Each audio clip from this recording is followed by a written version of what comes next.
everyone, and welcome back to another video. My name is Tilly and I'm a strength and conditioning coach. In another one of my videos, I was talking all about carbohydrates and how they help to power high intensity exercise. Someone left a comment asking me to explain further how our body provides fuel for high intensity exercise. In particular, they asked about creatine monohydrate and how this affects our performance. And so that is exactly what we are going to be doing today. We're going to be talking about probably the most researched supplement in the world. Creatine.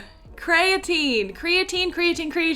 before we get into it, I just want to remind you all to like and subscribe because it would really help the channel grow and any support would be amazing. You know what to do. Now let's start by talking about some bioenergetics. It's a big word, I know, but we're going to make it really simple. Our body has three primary energy systems, and creatine's ability to power high intensity exercise is related to the ATP PC system, or the phosphagen system. The phosphagen system is one of the ways that our body creates ATP in the absence of oxygen. And ATP is the body's currency. It is energy. The phosphagen system is primarily responsible for providing our body with energy for high intensity and short duration activities. It is the predominant energy system at the start of any activity, regardless of the overall intensity. One of the equations for this energy system is ADP, so adenosine diphosphate, plus creatine phosphate creates ATP, which is our energy, plus creatine. Phosphocreatine, which is a part of that equation, acts as a major energy buffer. We usually can store about 16 to 19 millimoles of phosphocreatine per kilo of muscle that we have. And this can be increased with creatine supplementation. So the reason why I wanted to talk about the energy system is because you can see that if creatine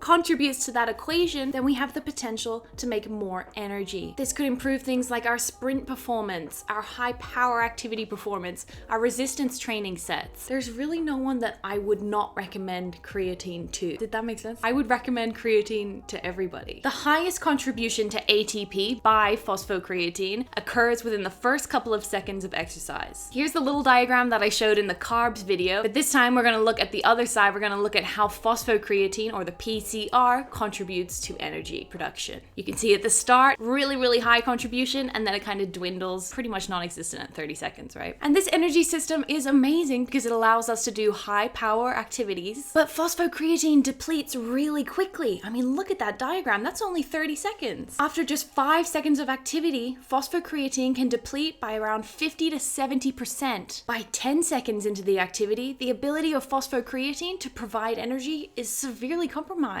The capacity is decreased by about 50%, and this is where we'd start to see that glycolysis, or that other energy system, kicking in. And with only 30 seconds into an activity, phosphocreatine really contributes very little to the production of ATP. We can replenish our phosphocreatine, except this takes a little while. It takes about 2 minutes for about 84% restoration, 4 minutes for about 89% restoration, and then 8 minutes for 100% complete restoration. The time needed for phosphocreatine to replete or replenish or restore, it's partly responsible for dictating the amount of rest we take in the gym in between sets. Although we never ever have 8 minutes of complete rest. Nobody has the time for that. Now, consuming creatine, the supplement, it helps improve the buffering capacity of that phosphagen system. And this is because it increases the intramuscular stores of both creatine and phosphocreatine. Are you guys with me so far? With that little bit on the energy system out of the way, let's talk about what creatine to buy and how we should take it. Now, there are so many different forms of creatine that are sold in supplement or nutrition stores. I mean, look at all of these. Just insane. But the most researched version of creatine is creatine monohydrate. There are loads of studies showing that we absorb creatine monohydrate better than the other types of creatine. I'm just going to chuck up one of the results pages of one of those studies just so you know that I'm not talking out of my ass. In this one, we can see that consuming creatine monohydrate seems to increase total creatine content the best. And so with this in mind, if you're considering purchasing a creatine supplement, then go with creatine monohydrate. It's the most researched that we have so far, and based on preliminary data, it seems to work the best. It's not to say that the other types of creatine won't work, it's just that they're not as researched as creatine monohydrate. Now, if you do decide to take creatine, how much should you take? Antonio et al. Came up with some supplementation strategies that might work, so I'm going to explain them to you now. For example, during a loading phase, which might be helpful before a period of intense competition or training, we should be taking about 20 to 25 grams of creatine per day for like 5 to 7 days. Following this, we could move into the maintenance phase of creatine intake with about 3 to 5 grams per day. If you don't really have an intense training period or competition coming up, but you just want improved energy for your regular training, then you can just go straight to that maintenance phase. You don't have to do a loading phase to see the benefits from creatine. Also, just a little Tilly tip.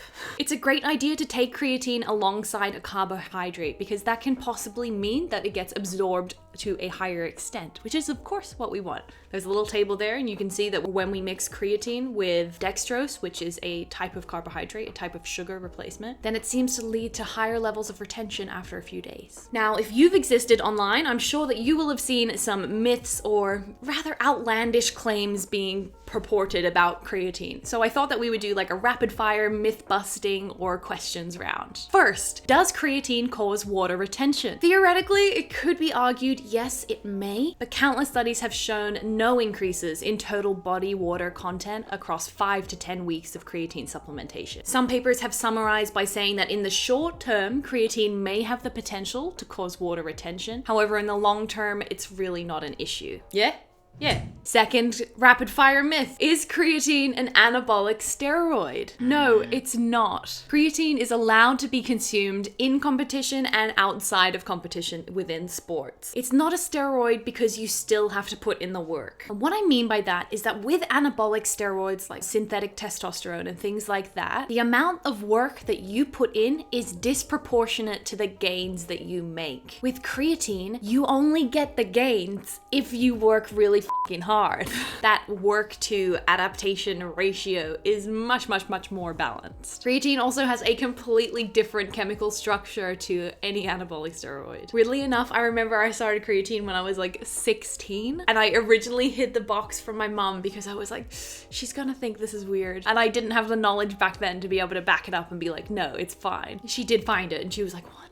Next question, does creatine cause kidney damage? No, it doesn't. There are countless studies on creatine supplementation, and if you take creatine at the recommended doses, there should be no reason why a healthy individual should suffer from kidney damage or renal dysfunction. Next question, does creatine cause hair loss? I hadn't heard of this myth before I was writing this, but apparently it's a pretty common concern. Luckily for us, the current body of evidence does not suggest any correlation between creatine supplementation and hair loss or baldness. I think we have time for a couple more. Does creatine increase fat mass? Creatine is not the sole contributor to an excess in fat mass, and this has been observed across a variety of different populations and age groups. Creatine is not the sole contributor to an excess in fat mass or weight gain, and it cannot be blamed as that. Also, weight gain isn't a bad thing, guys.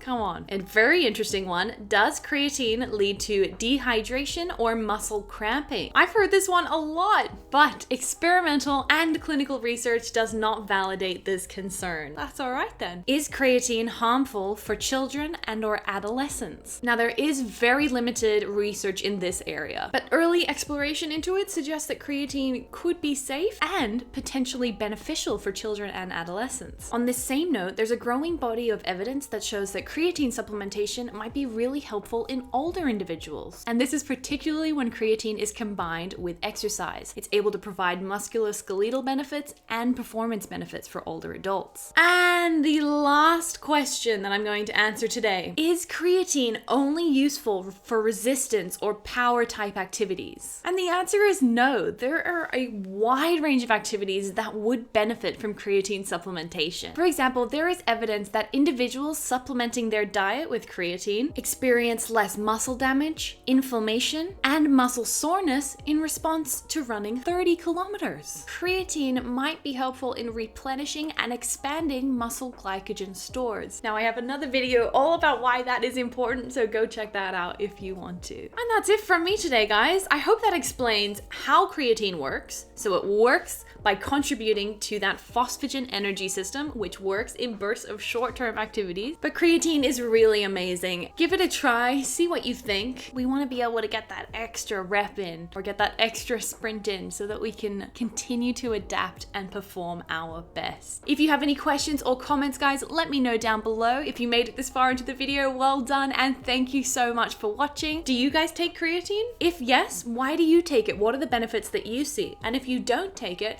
is there a hesitation there, or why don't you take it? I'd be really interested to see what you guys have to say, and as always, please like and subscribe, guys. It'll really help the channel grow, and I would just love to have you here in this little community. Have a great week ahead, everyone.